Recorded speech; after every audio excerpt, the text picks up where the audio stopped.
Hola, ¿qué tal? Sean bienvenidos a un nuevo video. Al igual que el video en donde explicamos qué es una derivada y de dónde sale, en este video explicaremos de forma amplia y detallada qué es una integral. Y lo vamos a explicar de la misma forma en la que explicamos la derivada, a partir de un ejemplo práctico, en este caso el del vuelo de un avión. Supongamos que un avión vuela durante 5 horas con una velocidad constante de 1000 kilómetros por hora. La pregunta es, ¿qué distancia recorrió este avión en este intervalo de tiempo? Para resolver este problema, debemos recordar que la velocidad se define como la razón o la división de la distancia entre el tiempo recorrido por un objeto en movimiento. Pero como en este problema nos piden la distancia, esta distancia la podemos calcular multiplicando la velocidad por el tiempo, ya que como el tiempo está dividiendo, del otro lado pasaría multiplicando a la velocidad, y tenemos que velocidad por tiempo es igual a distancia. Sustituyendo valores, como nos dice que la velocidad de este avión es de 1000 kilómetros por hora, podemos sustituir la velocidad por lo que vale, que sería 1000 kilómetros por hora multiplicada por el tiempo, que serían 5 horas. Y al hacer esta multiplicación obtendremos la distancia. Observa que aquí se cancela hora con hora, ya que tenemos hora multiplicando y hora dividiendo, y solo multiplicamos 1000 kilómetros por 5, lo cual nos da como resultado 5000 kilómetros. Esa sería la distancia que recorre este avión durante estas 5 horas de recorrido,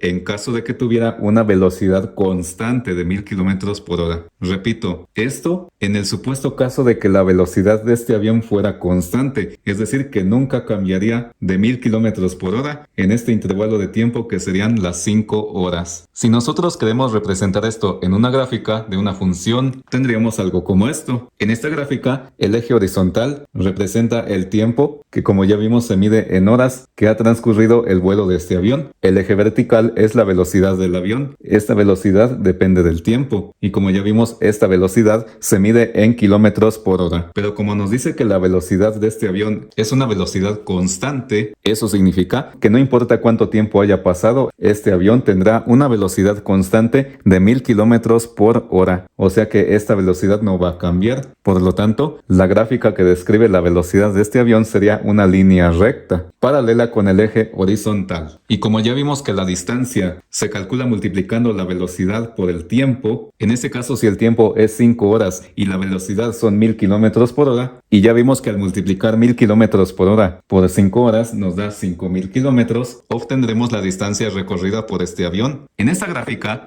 esta distancia queda representada por el área que hay debajo de la gráfica de la función velocidad de este avión, ya que si nosotros multiplicamos 5 por 1000 nos da 5000, y 5000 representará el área que estamos considerando debajo de la gráfica de esta función, desde las 0 hasta las 5 horas. En el supuesto caso, como ya dijimos, que la velocidad de este avión fuera constante, es decir, que no cambie de 1000 kilómetros por hora. Recordemos que el área de un rectángulo se calcula multiplicando la base por la altura. En ese caso, la altura, como ya vimos, vendría siendo la velocidad constante de este avión, que serían 1000 kilómetros por hora. Y la base de este rectángulo sería el tiempo que recorre, que serían 5 horas. Entonces, multiplicando la altura por la base, obtenemos el área debajo de la gráfica en el tiempo recorrido de este avión, lo cual representa la distancia que recorrió. De esto podemos aprender que si tenemos la función velocidad, que depende del tiempo de un objeto en movimiento, el área que hay debajo de la gráfica de esa función en un intervalo de tiempo dado representará la distancia que ese objeto recorre. Pero nuevamente, en el caso de este avión, al igual que vimos cuando explicamos qué es la derivada, realmente este avión no va a tener una velocidad constante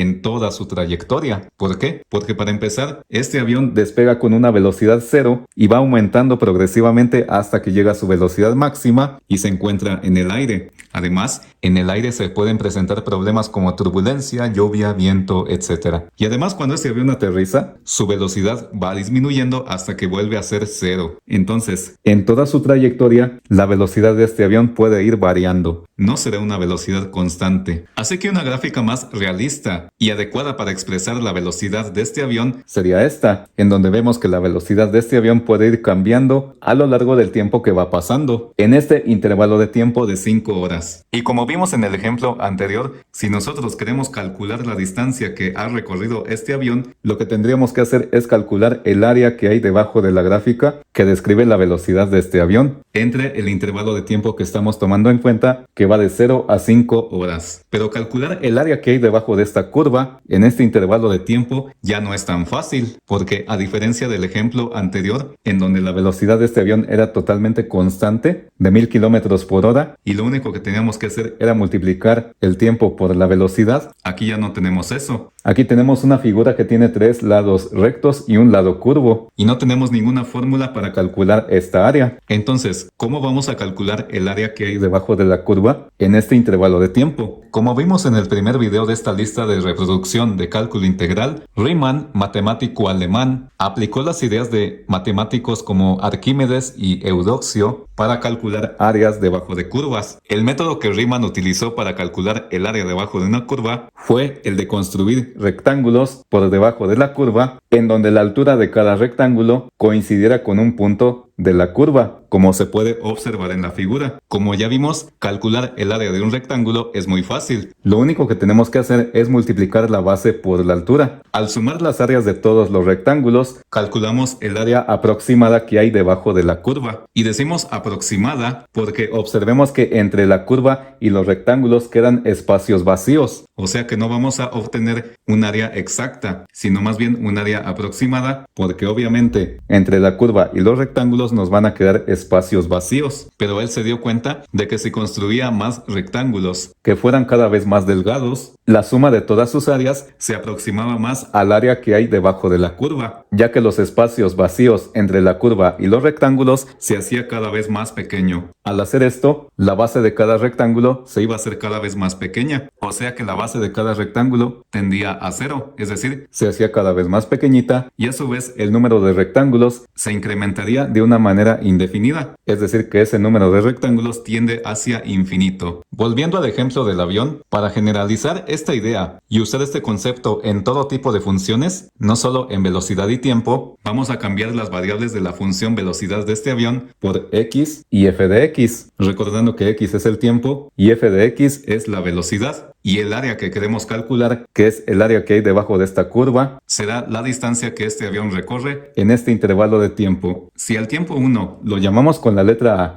y al tiempo 2 lo llamamos con la letra B, que anteriormente vimos que era de las 0 a las 5 horas, tendremos que calcular el área debajo de esta curva entre A y B. Para ello, como ya vimos, construimos rectángulos debajo de la curva, en donde uno de los extremos de cada rectángulo coincide con un punto de la curva, o más bien, una de las alturas de cada rectángulo hace contacto con un punto de la curva, como se puede observar en esta figura. Sumamos sus áreas y obtendremos el área aproximada debajo de la curva. Cada uno de estos rectángulos pueden tener la misma base, aunque no siempre debe ser así. En este ejemplo construimos 1, 2, 3, 4, 5 rectángulos en total, aunque podemos construir cualquier cantidad de rectángulos. Pueden ser 10, pueden ser 20, pueden ser 50, etc. A esa cantidad cualquiera de rectángulos la podemos llamar con la letra n. N es la cantidad total de rectángulos que tenemos debajo de la curva. En este ejemplo, n sería igual a 5 ya que tenemos 5 rectángulos. A la base de cada rectángulo la podemos llamar como delta x. Recuerda que este triangulito es una letra griega que se llama delta, entonces delta x va a representar la base de cada uno de nuestros rectángulos. Del punto A al punto B hay una distancia que se puede calcular simplemente restando b menos a. Por ejemplo, si a es el tiempo 0 y b es el tiempo 5, para saber cuánto tiempo ha pasado, pues simplemente tenemos que restar el segundo tiempo menos el primero. 5 menos 0 nos da 5. Y como tenemos 5 rectángulos, podemos dividir la distancia que hay entre A y B entre la cantidad de rectángulos y obtenemos la base de cada rectángulo. Podemos decir entonces que delta x, o sea, la base de cada rectángulo, es igual a b menos a, es decir, la distancia que hay entre A y B dividido entre el número total de rectángulos. Por ejemplo, si A es el tiempo a las 0 horas horas y B es el tiempo a las 5 horas y tenemos 5 rectángulos, para saber cuánto mide la base de cada uno de nuestros rectángulos, simplemente tenemos que restar B, que es igual a 5, menos 0, que es igual a A, y dividido entre el número de rectángulos, que sería 5. 5 menos 0 nos da 5 y 5 entre 5 es igual a 1. Eso significa que la base de cada uno de estos rectángulos medirá una unidad. Pero también necesitamos conocer la altura de cada rectángulo. Para calcular la altura de cada rectángulo vamos a hacer esto. El primer extremo del intervalo, que es A, también lo podemos llamar como x1. Desde el punto x1 construimos el primer rectángulo, en donde se observa que la altura de este rectángulo es la imagen de x1, es decir, el punto x1 evaluado en la función, ya que este es el punto de la gráfica que coincide con la altura de este rectángulo. Así que la altura del primer rectángulo sería de f de x1, y si desde este otro punto al que le llamaremos x2 construimos otro rectángulo, la altura de este rectángulo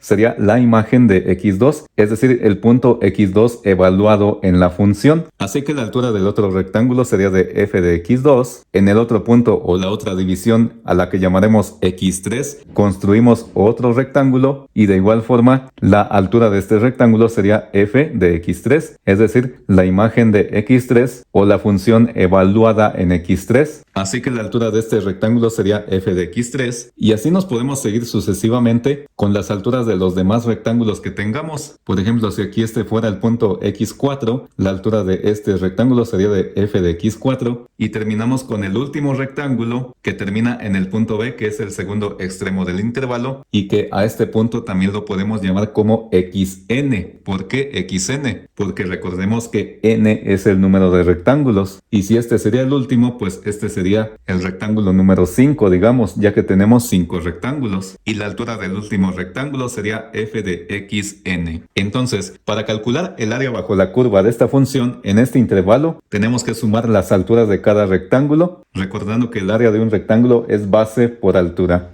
Comenzando con el primer rectángulo, tendríamos que su base es delta x multiplicado por su altura, que es f de x1. Sumamos el área del otro rectángulo, su base también es delta x, su altura es f de x2, entonces multiplicamos la base por la altura, que es f de x2, más, y vamos a hacer lo mismo para todos los demás rectángulos que tengamos. Es decir, vamos a multiplicar la base por la altura del rectángulo, así que podemos colocar puntos suspensivos que indica que vamos a seguir haciendo esto hasta finalizar con el último rectángulo, en donde su base nuevamente es delta x, todas las bases son delta x, multiplicada por su altura, que sería f de xn. Recuerda que lo que estamos haciendo acá es sumar las áreas de los rectángulos, que se calculan multiplicando base por altura, base por altura, base por altura. Pero como tenemos delta x multiplicándose en todos los términos de esta suma, este delta x lo podemos factorizar como factor común. Es decir, podemos sacar delta x que multiplica a la suma de las alturas de todos los rectángulos. Es decir, delta x por f de x1 más f de x2 más, y sumamos todas las alturas que nos queden hasta terminar con la altura del último rectángulo, que sería f de xn. Esa sumatoria de todas las alturas se puede simplificar utilizando la notación sigma o notación de sumatorias. Recordemos que en la notación de sumatorias se utiliza esta letra griega que parece E, que se llama sigma, y se utiliza para representar una suma de varios términos. Por ejemplo, supongamos que quisiéramos sumar los 6 primeros números naturales. En ese caso, debajo de la letra sigma, tenemos que escribir una variable que nos indica desde dónde vamos a empezar a contar. Podemos escribir, por ejemplo, la variable i igual a 1. ¿Por qué? Porque vamos a empezar a contar desde 1. Y arriba tenemos que escribir hasta dónde vamos a terminar de contar. En este caso, si contamos los 6 primeros números naturales, terminaremos en el 6 y colocamos la variable i. Y esto significa que vamos a sumar desde i igual a 1 más el número que sigue de 1, que sería el 2, más el que sigue, que sería 3, más el que sigue, que sería 4, más el que sigue, que es 5, más el que sigue, que es 6, y ahí nos detenemos. En este caso, 1 más 2 es 3, 3 más 3 es 6, 6 más 4 es 10, 10 más 5 es 15 y 15 más 6 es 21. Entonces, el resultado de esta sumatoria sería de 21. Esta misma notación la vamos a utilizar para simplificar esta suma de todas las alturas de los rectángulos. Entonces tenemos que el área es igual a delta x que multiplica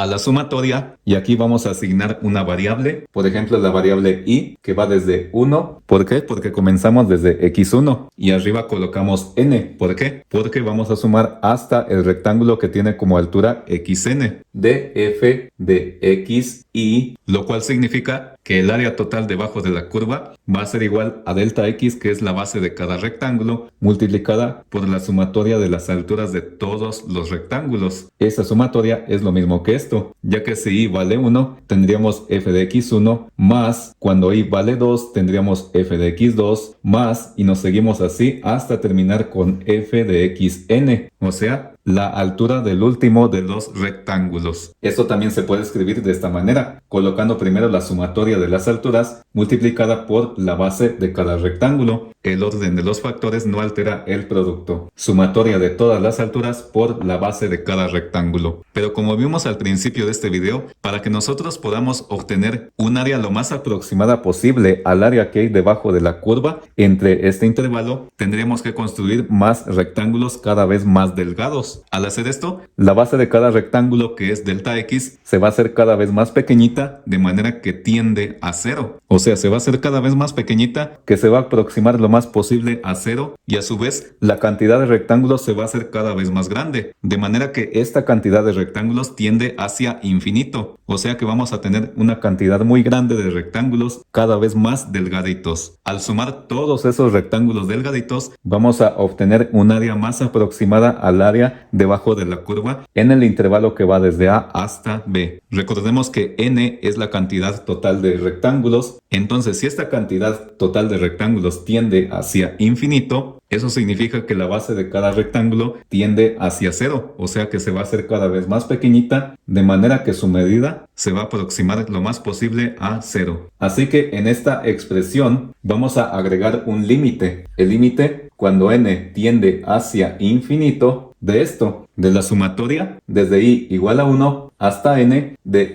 f de x y por delta x. Recordando que esta suma representa la suma de las alturas de todos esos rectángulos y delta x es la base de cada rectángulo. Si hacemos que este número de rectángulos se haga cada vez más grande, de manera que tienda hacia infinito, el límite de esta suma será el área exacta que hay debajo de la curva de esta función. Esto lo podemos ver en la figura, la cual nos muestra que si construimos rectángulos cada vez más delgaditos, tenemos cada vez más rectángulos y la base de cada uno de ellos se va haciendo cada vez más pequeña, y al sumar las áreas de todos los rectángulos infinitamente delgados, obtendremos el área exacta que hay debajo de la curva, lo cual está representado por esta expresión a la que llegamos y se le conoce como suma de Riemann, o en otras palabras, esta expresión se le conoce como la integral definida desde A hasta B de una función. Para no escribir todo esto, Leibniz, matemático alemán, utilizó este símbolo. Este símbolo viene de una S alargada y la S viene por la suma de todas las áreas de todos los rectángulos. Así que según la notación de Leibniz, esta expresión la podemos transformar en este símbolo que se lee como integral desde A hasta B. A y B se les conoce como los límites de integración, es decir, los extremos de donde vamos a calcular el área de la función f de x por diferencial de x. En esta expresión f de x es la función de la cual tenemos que calcular el área entre a y b, y de x simplemente nos expresa la variable de la cual tenemos que integrar. En este caso, si la función depende de x, pues obviamente tenemos que integrar respecto de x. Y esto se le conoce como integral definida desde a hasta b de la función f de x. Pero si nosotros quisiéramos darle otra interpretación al dx, dx sería la base de cada uno de los rectángulos infinitesimales, es decir, la base de cada uno de los rectángulos de longitud infinitamente pequeña. En ese caso, se conserva la idea original de esta expresión, que es la sumatoria o la suma desde A hasta B de las alturas de cada rectángulo, que ya vimos que la altura de cada rectángulo coincide con la función f de x multiplicada por la base de cada rectángulo infinitesimal representado por dx. base por altura igual al área de un rectángulo. En conclusión, según todo lo que hemos visto, podemos decir que una integral representa el área bajo la curva de una función continua en un intervalo dado. Por ejemplo, volviendo al caso del avión, si la función velocidad que depende del tiempo es esta, la integral de esta función velocidad entre los puntos A y B, es decir, entre el tiempo 1 y el tiempo 2, nos va a indicar el área que hay debajo de la curva de esta función en el intervalo AB. Y como vimos al principio de este video, esa área representará la distancia que este avión recorrió entre el tiempo 1 y el tiempo 2, sabiendo que su velocidad cambió en todo momento. En este caso, como la función es b de t, es decir, velocidad que depende del tiempo, la variable ya no sería x, sería t. Por eso colocamos aquí b de t diferencial de t. Y además, una integral también se puede definir como la antiderivada de una función, es decir, que la integración y la derivación son operaciones inversas, pero eso lo vamos a ver más adelante cuando veamos el teorema fundamental del cálculo.